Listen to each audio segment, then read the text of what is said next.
Hey, my name is Dean, and I'm 34 years old. I live in the back half of a brick duplex on Fenwick Street in Marietta, Ohio, where the streets run down to the river and half the town has been here since before the war that you'd have to ask which one. I'm a carpenter. General work, mostly. Kitchens, porches, a deck if somebody's feeling rich. But the work I'd tell you about, if you asked what I actually do, is sets. For 9 years I built the sets for the little playhouse on Front Street, the one in the old church with the bad heat. I build the worlds the shows happen in. A parlor, a courtroom, the front of a house, a forest, a sky. I learned a thing early in that work that I've never been able to unlearn, which is that everything I build is supposed to come down. You brace a wall strong enough to stand through 3 weekends of a run, and then on the last Sunday you pull the screws and it's a stack of lumber on a hand truck again. The trick of the trade isn't building strong. Any fool can build strong. The trick is building strong and knowing the whole time that it's temporary, and not letting yourself forget which is which. My days have a shape. I'm up at 6, out to whatever job's open, home by dark with sawdust in my collar. 2 or 3 nights a week I'm down at the playhouse after hours, alone in the shop behind the stage with the radio and a thermos, building somebody else's world for them. I eat standing up over the sink, more often than I should. I'm in bed early, and the phone doesn't go off after 9, and I'm not telling you that for sympathy. It's just the shape, and I'd made it fit. I'll give you the one thing about me that matters, and then get on with it.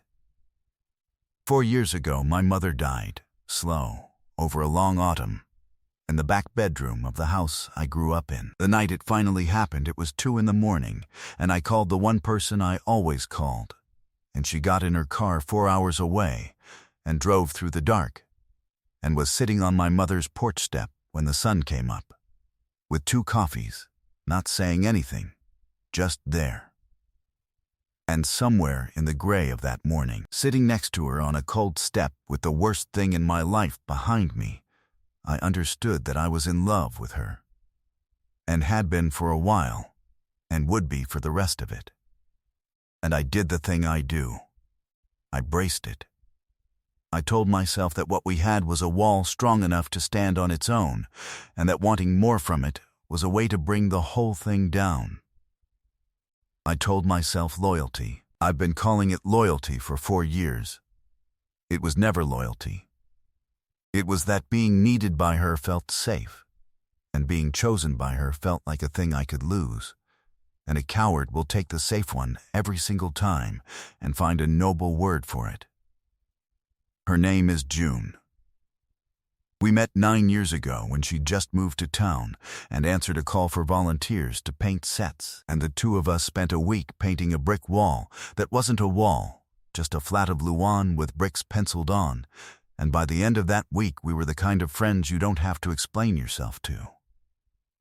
She's a hospice nurse. She sits with people on the last and worst days of their lives and keeps them comfortable, and keeps their families upright, and she's the calmest person in any room she's ever walked into, and she has spent her whole life being the one who holds other people up, and will not, under any circumstances, be held.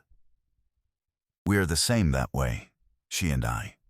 We just pointed in different directions. I build the rooms. She sits in them when they're ending. So, that's the truth I was standing in. I had her. I just didn't have her the way I wanted, and I'd built a life shaped to never have to find out if I could. Then, on a Tuesday in June, she called and asked me to lie for a weekend. "I need you to do something," she said, "and I need you to not make it weird, and I need you to say yes before you think about it, because if you think about it, you'll talk yourself out of it to protect me from something I'm not asking to be protected from." That's June. She comes in already 3 moves ahead of you. Her little sister Hannah was getting married. At the family lake house up in Geauga County, the big weekend, Thursday to Sunday, the whole clan. And 8 months ago, at Christmas, worn down by her mother asking for the 400th time when June was going to get serious about her life. June had said she was seeing someone, just to make it stop. She'd let it grow over the months into a whole person, steady, kind, good with his hands. And now the wedding was here, and she had to either produce him or admit she'd made him up, in front of everyone, the weekend her baby sister got married, in the first summer since their father died. "And Spencer's going to be there," she said. And her voice did a thing on the name. Flattened out the way you flatten your voice over something that still has an edge. Spencer Vale, the man she'd been engaged to 6 years back, who'd ended it 3 weeks before the wedding by a voicemail, and who was now a regional something for a development firm, and was, by some arrangement of the universe that exists only to punish people, the groom's college roommate and a guest at Hannah's wedding. He's bringing somebody. Of course he is. And my mother will spend the entire weekend watching my face to see if it bothers me. She stopped. "I can't walk in there alone, Dean. I can hold up a dying man's whole family for 3 days straight and not crack. I cannot walk into that house alone." I almost said no. I want to be honest about that, because it's the most important part. I didn't almost say no because I didn't want to. I almost said no because I wanted to too much, and I knew exactly what a weekend would do to me. 3 days pretending in front of strangers to be the thing I'd spent 4 years not letting myself be, with the actual woman, in close quarters, and then driving home Sunday and pulling the screws and watching it come down like every set I'd ever built.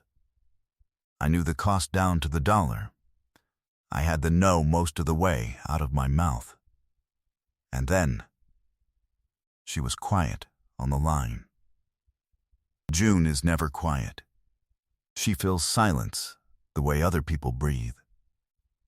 And in that 1 second of her not saying anything, her who had driven through the dark for me without being asked, who had never once in 9 years asked me for a single thing, I understood that asking had cost her something to do, and that I would rather pay the whole bill myself than make her carry the weight of having asked. "What's our story?" I said. "We should get it straight so we don't contradict each other in front of your mother." She let out a breath I felt in my own chest. "You're a carpenter," she said. "That part's easy. I'm not making you remember a fake job." We drove up Thursday in my truck, 4 hours, and we built the rest of it on the way. How long since the fall, how we'd really gotten together. The truth, almost, the brick wall, just moved up 9 years. What I called her in front of people, what we didn't have to fake, because it was already true. By the time we crossed into Geauga County, we had a whole world penciled on. Bricks that weren't bricks, and June had her shoulders up around her ears. The lake house was the kind of place that's been in a family long enough that nobody asks what it cost.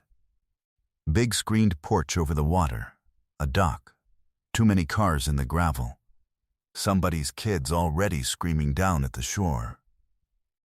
June's mother, Diane, met us on the steps, and I watched June change. That's the thing the weekend showed me that I'd never seen in 9 years, because I'd only ever had her in our own world, on her own ground. In front of her mother, June got smaller. Careful, she laughed a half-second too early at things that weren't funny. I'd never once seen her unsure of a room, and here she was managing 1 inch by inch, and it made me want to put my body between her and the whole house. Which, I reminded myself, was the job. Diane shook my hand and looked me over the way you'd look over a porch you suspected of rot. "A carpenter," she said. "How useful." And she showed us up to our room, and the room had 1 bed. Of course it did. They thought we were a couple.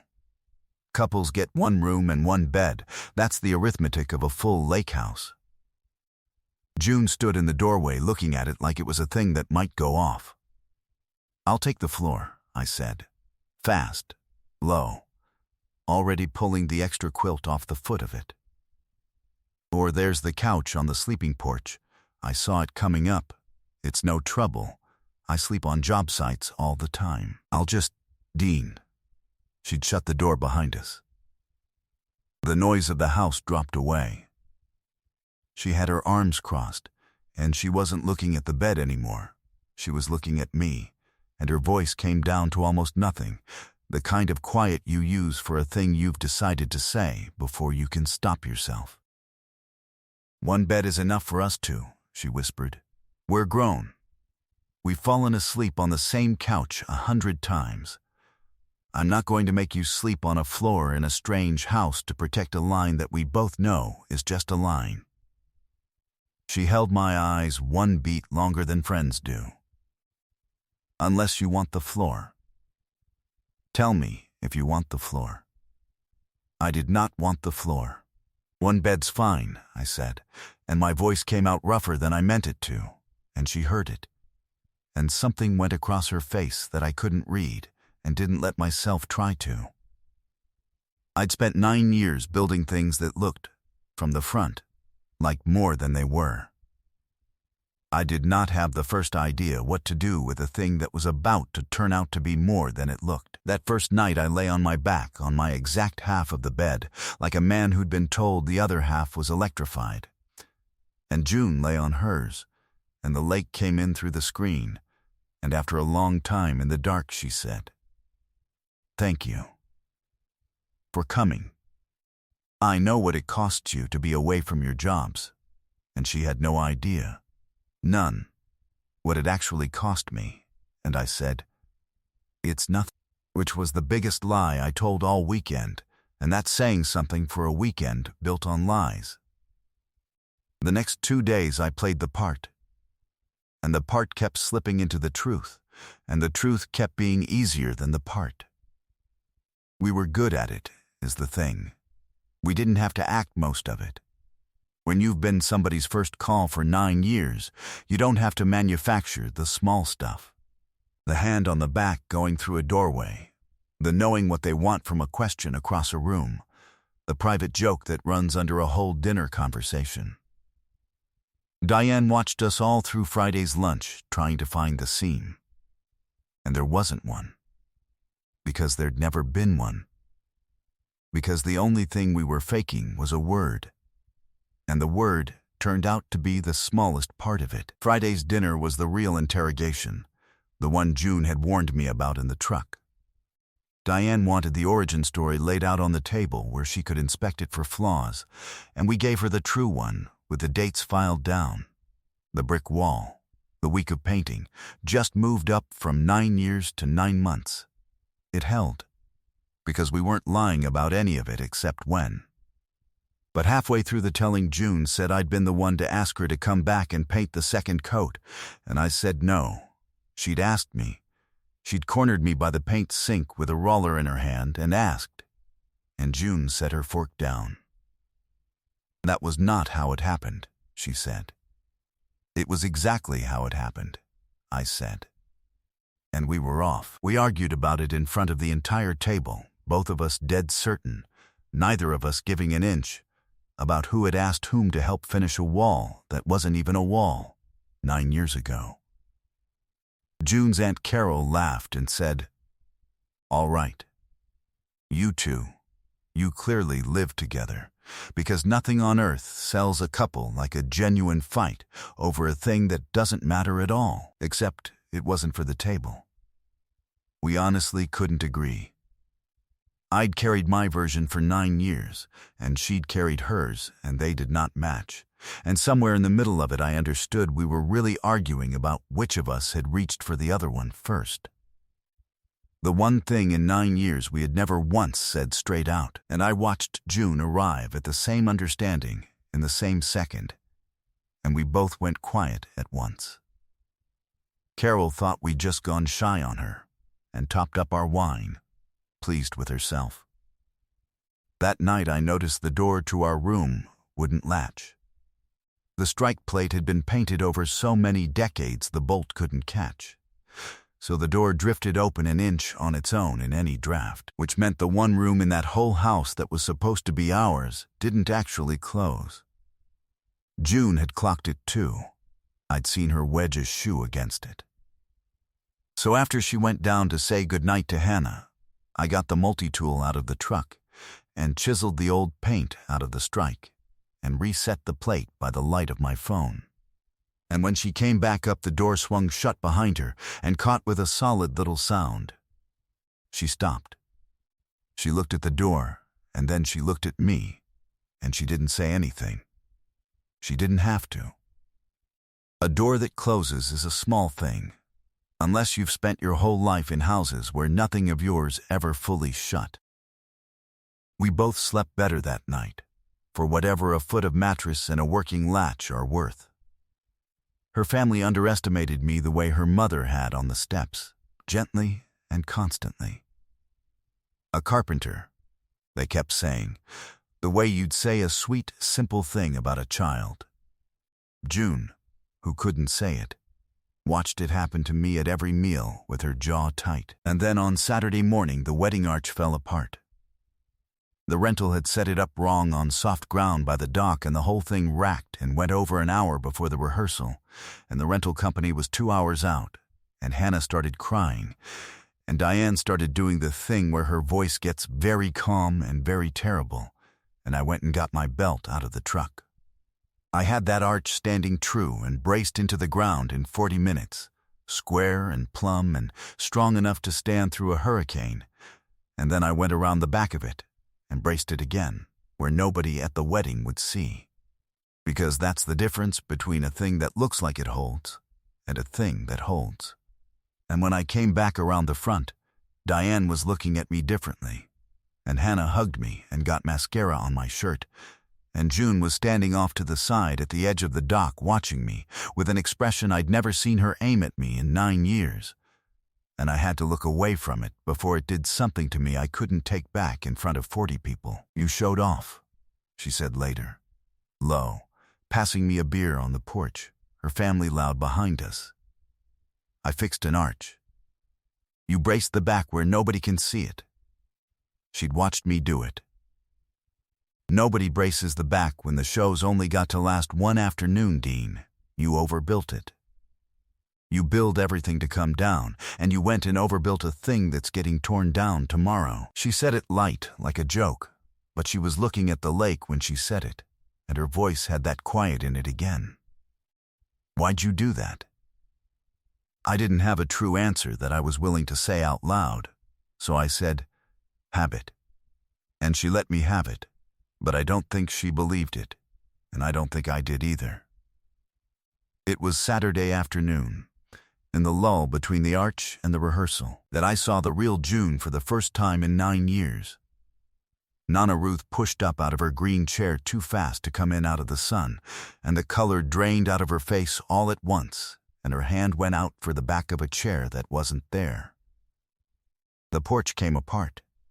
Diane made a high sound and grabbed at her. Somebody knocked a glass off the rail. Hannah started saying, "Oh God, oh God," and June was already there. I never saw her cross the porch. She was on one knee in front of her grandmother with 2 fingers on the old woman's wrist, and her voice down at the very bottom of itself, slow and level, and without one thread of fear in it. The voice you'd use on a person standing at the edge of something. "Nana, look at me. Good, I've got you. Nobody's going anywhere." She had a chair under Ruth before I understood she'd moved it. She sent Hannah for juice in a sentence that left no room to do anything but go. She moved Diane back a step with nothing but the angle of her shoulder. Inside of 2 minutes, Nana Ruth was sitting with the color coming back and a glass of orange juice in her hand, batting everyone off, mortified, fine, stood up too quick. Sugar dropped. An old woman's nothing. But for those 2 minutes, the calmest person on that whole loud, panicking porch, the one the entire family had turned and obeyed without thinking about it, was June. I'd known her 9 years. I'd heard about this version of her. The one the dying see. The one who walks into the worst hour of a stranger's life and makes certain no one in the room comes apart. I had just never once been standing in a room while she did it.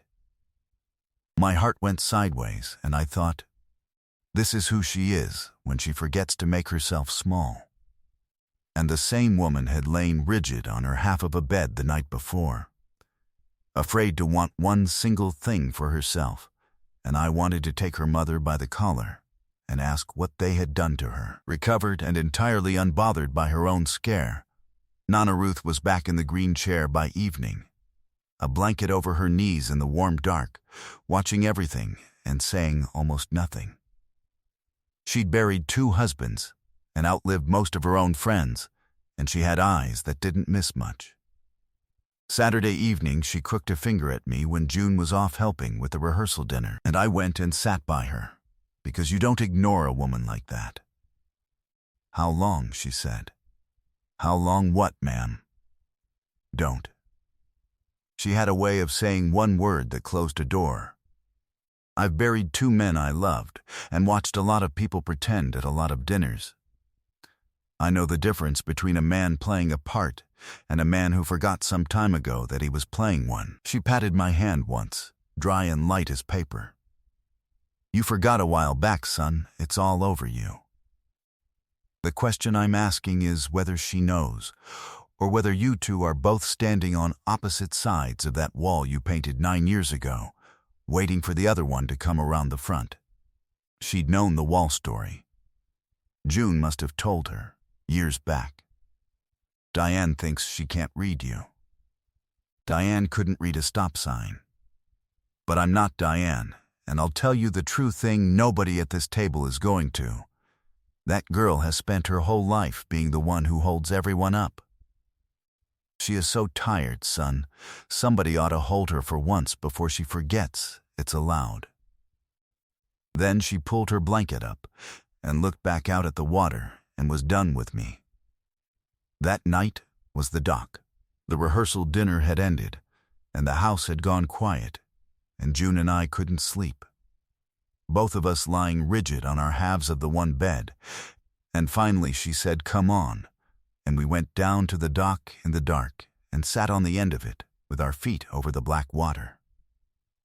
And out there, away from the house, away from the part we were playing for everyone inside, she told me the thing under the thing. It wasn't Spencer. Spencer was the surface of it, the reason she'd given me on the phone. The real one came out slow, the way the true ones do. Her father, the last week in the hospice, and hear her voice, the calm hospice voice that nothing ever cracked clean across, had taken her hand and asked her, plain, was she happy?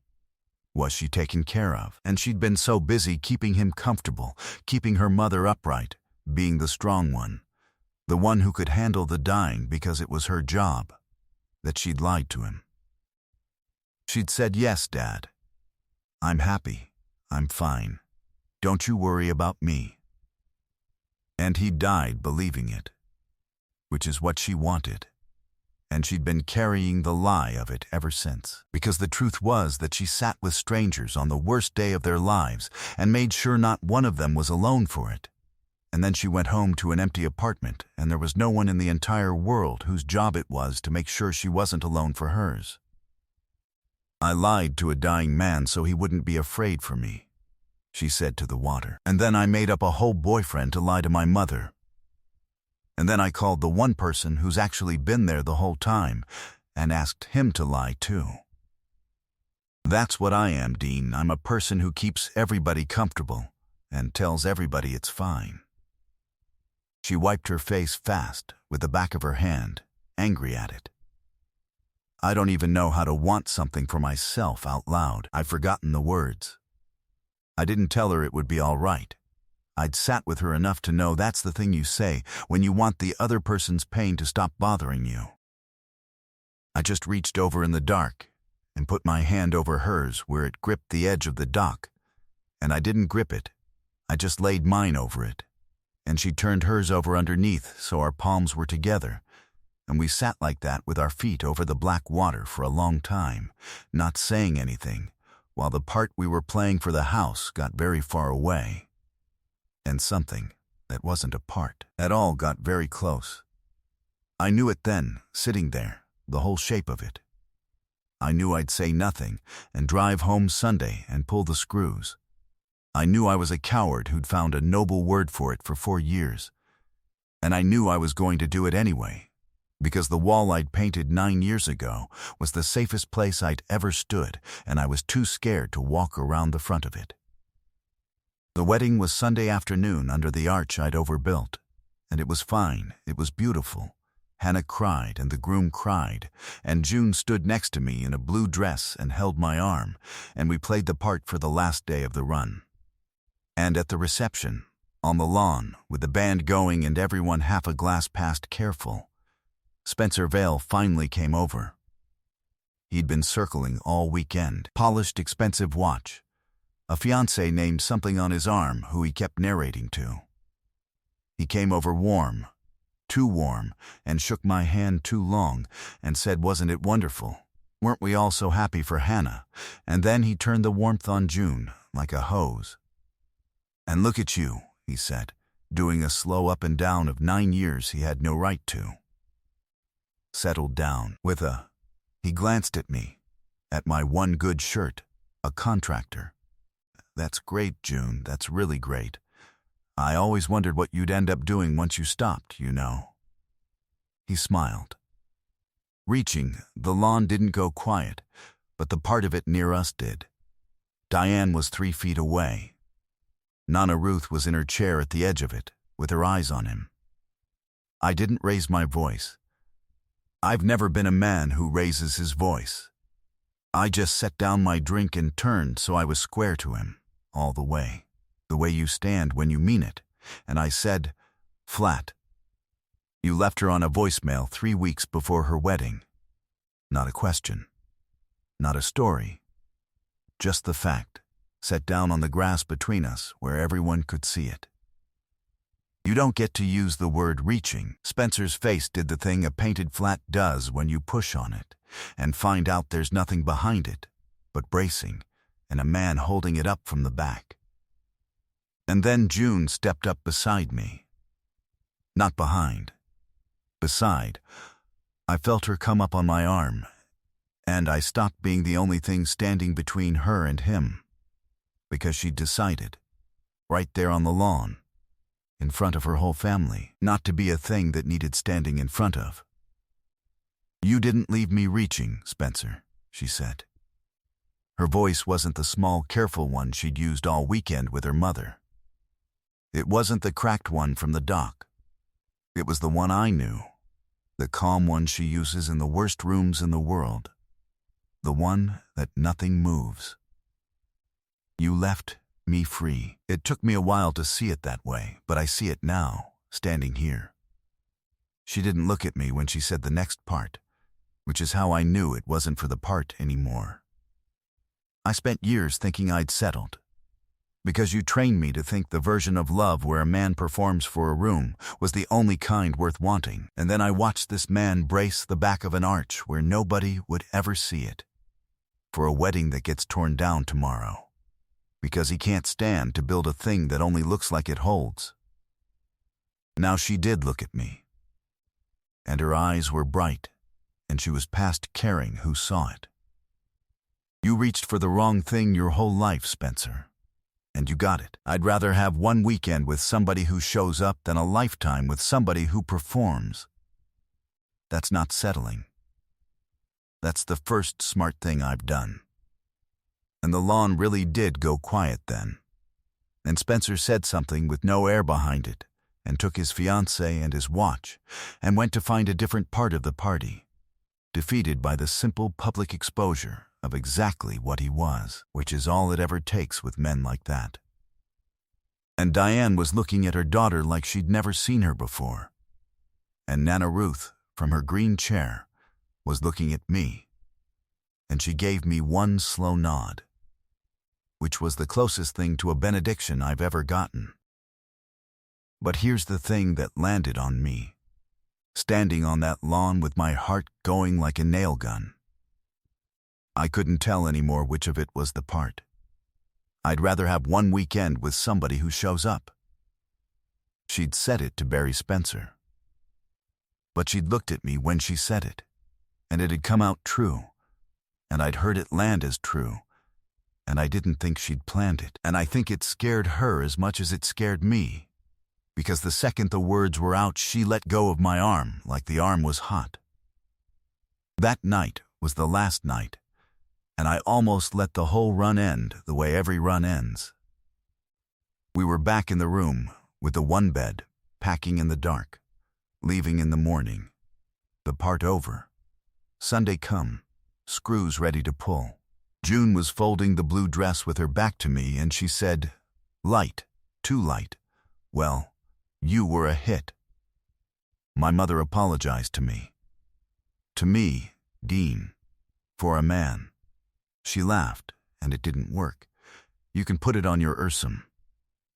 Fake boyfriend, highly reviewed. And I felt the old thing rise up. The brace, the noble word, the safe side of the wall. I felt myself getting ready to say something easy and let us drive home and call it loyalty for another 4 years. I didn't. "I've been lying to your family for 3 days," I said. My mouth was dry. "And I've been lying to you for 4 years. She went still with the dress half folded. "The night my mom died," I said, and made myself keep going, because if I stopped, I'd never start again. "You drove through the dark, and you were on her porch step with 2 coffees when the sun came up, and I sat next to you on that step, and I understood I was in love with you, and that I had been, and that I always would be. 4 years ago. I've known 4 years." My throat had closed, and I pushed the rest through it. And I did the thing I do. I told myself we were a wall strong enough to stand on its own, and that wanting more would bring it down. I called it loyalty. It was never loyalty, June. It was that being your best friend felt safe, and being more felt like a thing I could lose, and I'm a coward who took the safe one and found a good word for it for 4 years. I made myself look at her. I overbuilt that arch because you were standing there. I've overbuilt everything all weekend because you were standing next to me, and I forgot it was a part. I don't want to pull the screws. I want the word stuck, and I made it come. I want to build one thing, with you, that I mean to keep. That's it. That's the whole thing I've been bracing shut for 4 years. I'm not good at this. You can see I'm not good at this.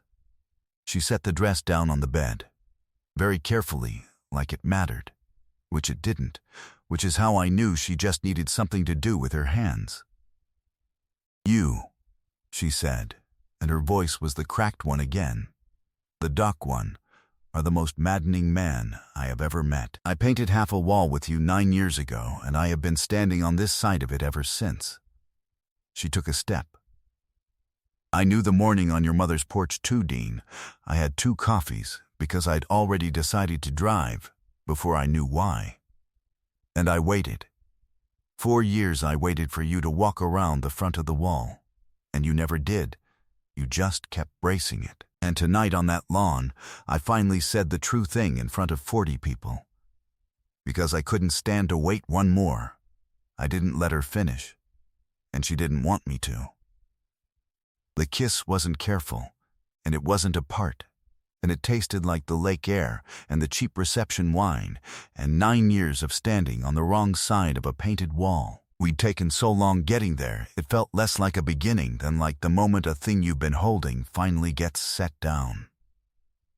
"One bed's enough for us 2, she said against my mouth, and this time there was nothing whispered about it, and nothing pretend, and we both heard the line stop being a line. By the time the Playhouse put up its fall show, June had given up her apartment 4 hours away and taken a hospice position out of the hospital here in town. And her shoes, the quiet white ones she wears for the worst rooms in the world, lived by my work boots inside the door of the duplex on Fenwick Street. She she still sits with the dying and keeps them and their families upright and comes home wrung out. And the difference, the only difference, the whole difference, is that now there is somebody whose actual job it is to make sure she isn't alone for it. She lets me. That was the hard part for her, the letting. It still is some nights. But she lets me. We drove up to the lake house at Christmas, and Nana Ruth, from her green chair, looked at the two of us come through the door and said, to the room, not lowering her voice at all, "Well, there's the front of the wall, finally," and went back to her tea, and June laughed so hard she had to sit down. There's a flat in our hallway now. The original one. The brick wall that isn't a brick wall, the one we painted 9 years ago, the first thing we ever built together. I dug it out of the back of the playhouse loft where the old sets go to die, and I cleaned it up and framed it and hung it in the hall. Bricks penciled on Luan, both our initials still down in the corner where we'd signed it like idiots that first week. June says it's the ugliest thing in the house. She walks past it every single day and touches it every single time. 2 fingers, like a person checking a stove for heat. I had once believed that the trick of the trade was knowing that everything you build is temporary, that you brace it strong for the run, and you don't let yourself forget it's coming down.